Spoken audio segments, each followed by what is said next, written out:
రోజు పిచ్చి గీతలు గీసుకుంటూ కూర్చుంటుంది, దాన్ని నేను చేసుకోవాలా?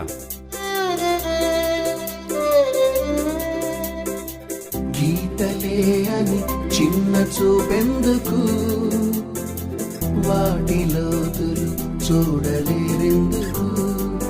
నదిలో పడవలా, వానలో గొడుగులా, గువ్వపై గూడులా, కంటిపై రెప్పలా, జతపడే జన్మకి తోడు ఉంటానని మనసులో మాటని మనకు చెప్పకనే చెబుతుంది.